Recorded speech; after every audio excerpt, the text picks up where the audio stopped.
In recent years, the blending of both politics and marketing has been the primary tool in running an electoral campaign. No? In running, whether it's at the local level or at the national level, marketing has been an important tool in elections. No? And political strategies treat candidates as if they're products that's out to be marketed in the political market. Actually, it's very simple, and some might say it is too simplistic.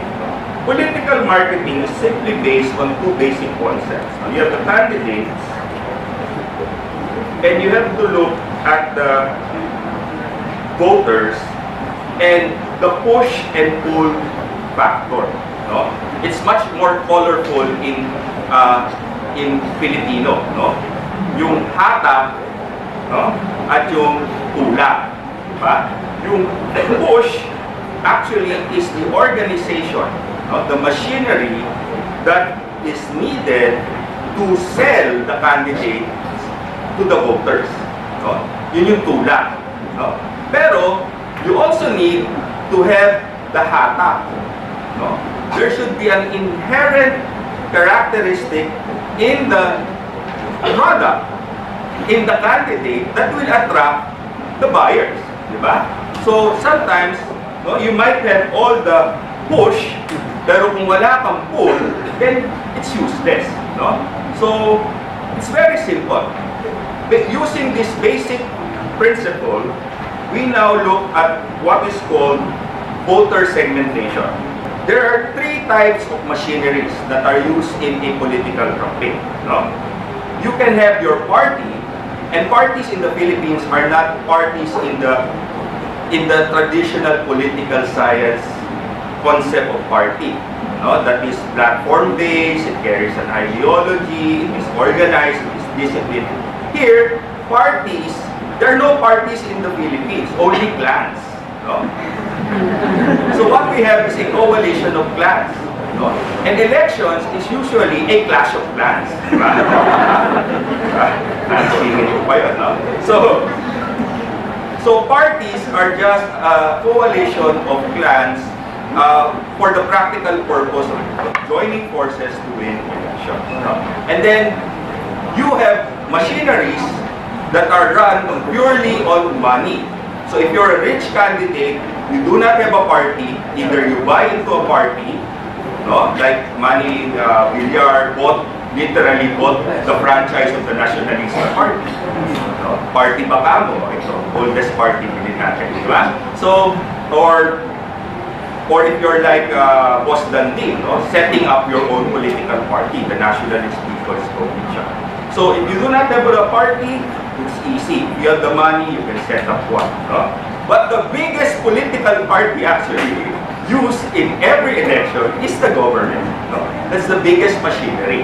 No? It's a captured, now you have the captured warm bodies that you can coerce to vote for a particular candidate. And there you can use the resources. You have these three major building blocks for what we call the machine. So you either have a party-based machine, a money-based machine, government-based machine. And then you then try to look at the regional base of, so if you are from the north, most likely you will get the support of the provinces and the voters in the north. If you're from the south, etc., etc. And according to all the surveys that have been conducted since the post-Marcos period, there is only one dependable source of vote in this country.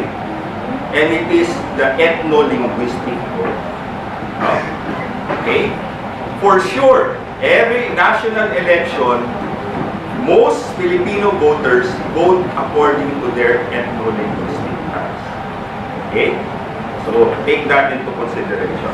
And this is what you call command votes. So, if it's ethno-linguistic, and some of these provinces are controlled by warlords or clans, and they have the dynasties and they control all the local political machinery, then this can be converted into what we call command votes. Okay? So the idea of, and this is push campaigning, push marketing. The entire idea is for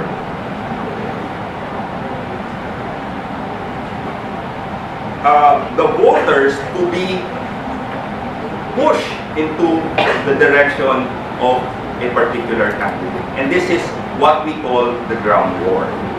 This is the reason why still in this day and age of traditional and new media, in this day of and age of social media, it is important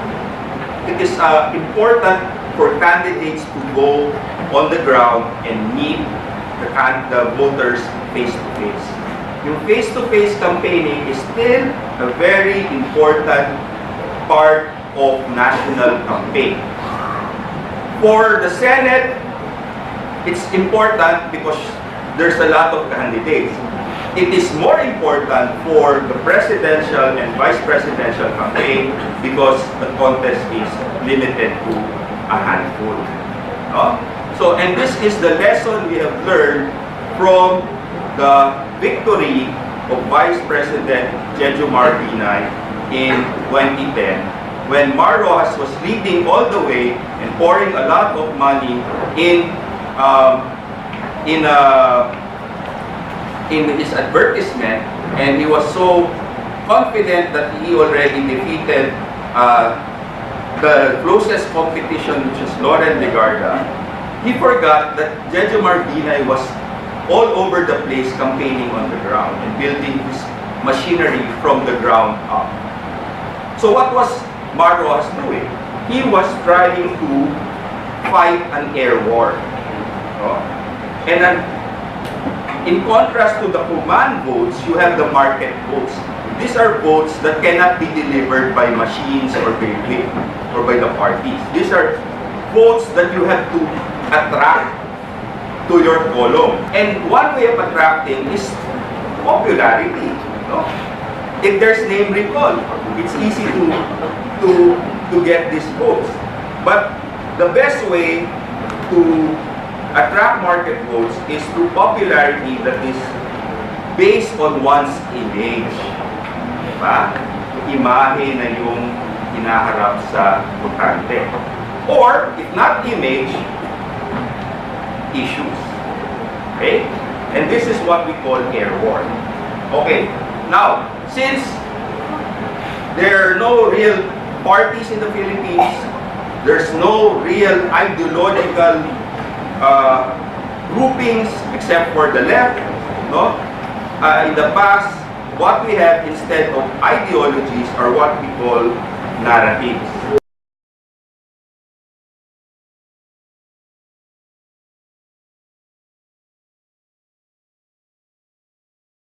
You are a candidate that's a continuity, a sequel to that, or you are going against.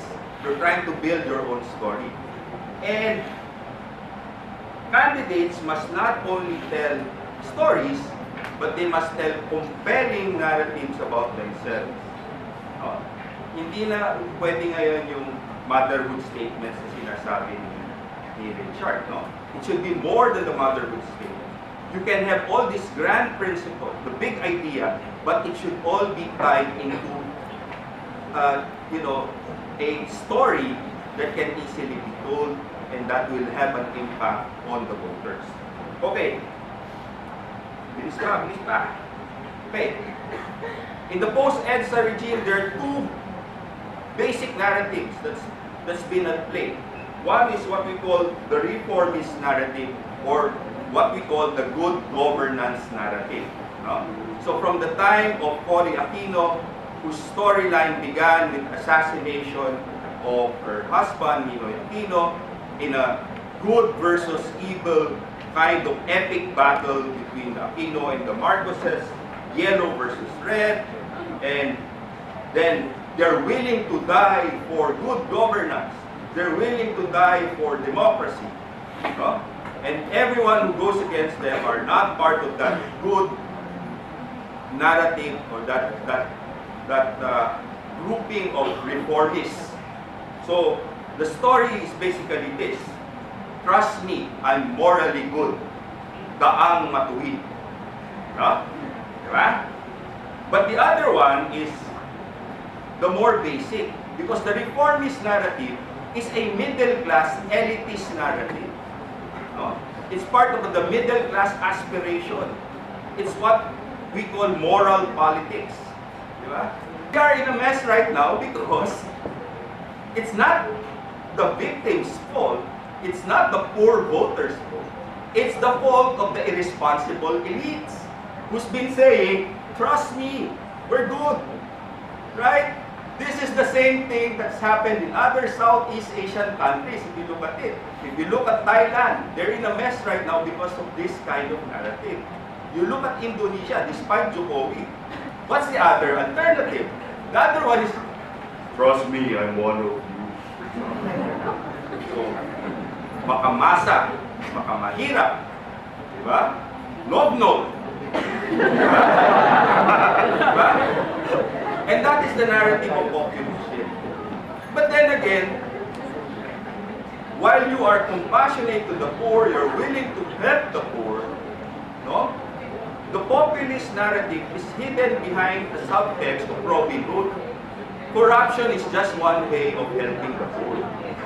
Hindi rin naman pwede yun, di ba? So these are the two narratives, that's the major narratives in the post-Marcos era. In 1992, no?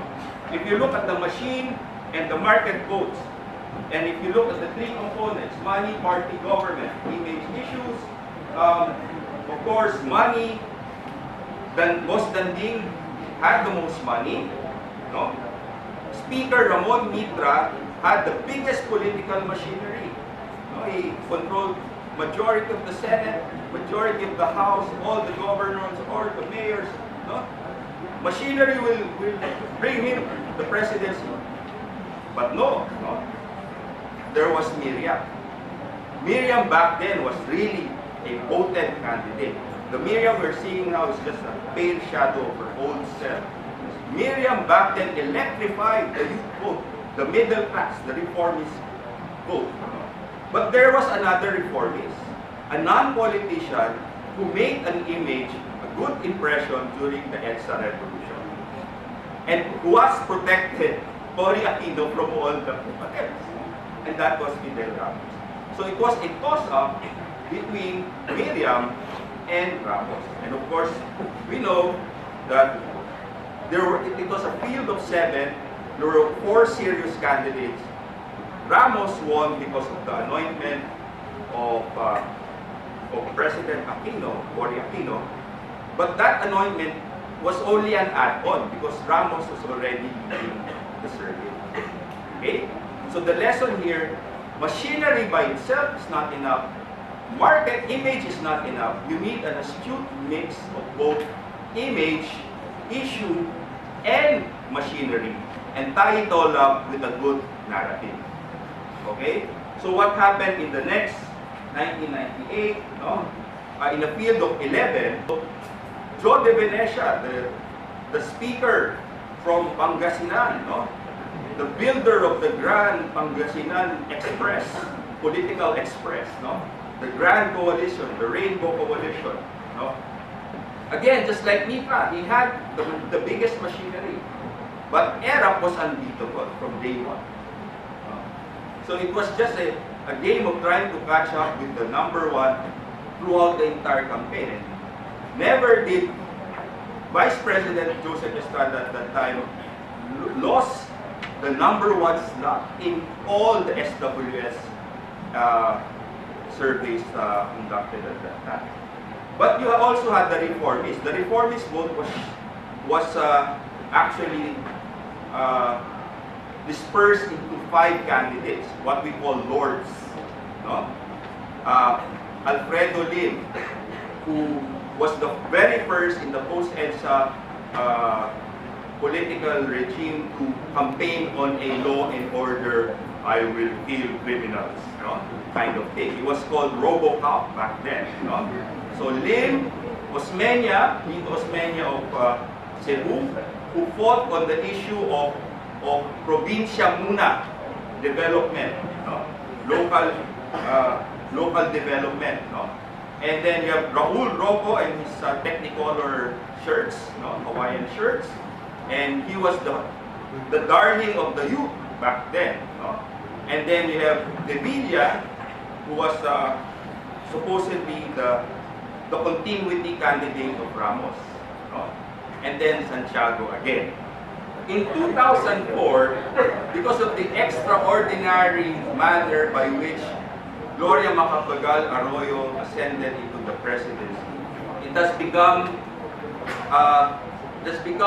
her obsession, no, to win by a large margin of 1 million to cement her legitimation, because she ascended into the presidency via the second EDSA People Power Revolution. And of course, the populist candidate was FPJ.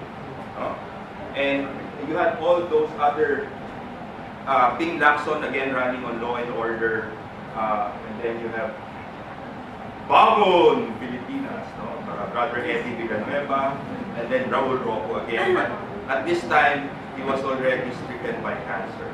2010, the backlash over the Hello Garci, the death of Itapori, no? Out of nowhere, Benigno Aquino, because it was a larger than life, it was a revival of the 1985 narrative of good versus evil. The reformists are back to save the day. No? ERAP is no longer as potent, but came in second. Villar had the money and the most LSS political jingle in history. No? Alam mo ba niyo? Nakaligo ka na ba sa dagat ng basura? That's the most perfect, no? Then, of course, Ibo, no? Who depended on the government machinery, not knowing that Gloria already got a deal with Villar. Now, this year's election is quite unique, no? Because for the first time, it's a repeat of actually 1992, in which you only have 4 serious candidates. But with a twist, because there's no clear front runner. And the difference among the 4 is actually within the statistical margin. No? So it's really going to be tight, and it makes for an exciting election. But I'm also worried because we're opening up the possibility of another legitimation crisis. No? So that's a problem. No? In terms of machinery, Mar Rojas is the new Mitra and Joe de Venecia. And then Binay, of course, has that masa vote, no? From the ERAP tradition. No? But you have here the Kalisi, no? The hybrid. No? The Kalisi is a hybrid of both the reformists and the populists. She appeals to the middle-class reformists, but at the same time, she is adored by the masses because she is the adopted daughter of FPJ. Then, of course, the other guy who's now capturing the imagination of the millennials. No? If you look at the results of the survey, as I was saying, it's too close to call. No? So, but then again, you will see, at least in the SWS survey since last year, only 2 candidates have been fighting it out for the top slot. Diba? Binay and Po. And, if Po is disqualified, it remains to be seen whether her votes will go to either Binay or Duterte. No? There's even a possibility that a part of her vote might even shift to Mar Rojas. Because she's a hybrid candidate. No? And then, Duterte, as later on I'll show you. I'll just show you another one. This was Pulse Asia. No? It's the same trend. Except for, at one point in September 2015, Rojas reached the highest, which is number 2. No? Then after that, went back to number 3. No? And then at one point in Pulse, in SWS, Duterte in November hit number 1. No? But now it's back to the seesaw between Binay and Go.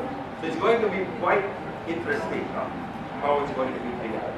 Lilo report, which is also another offshoot of SWS and PolSci Asia, no, you can see the trend, no?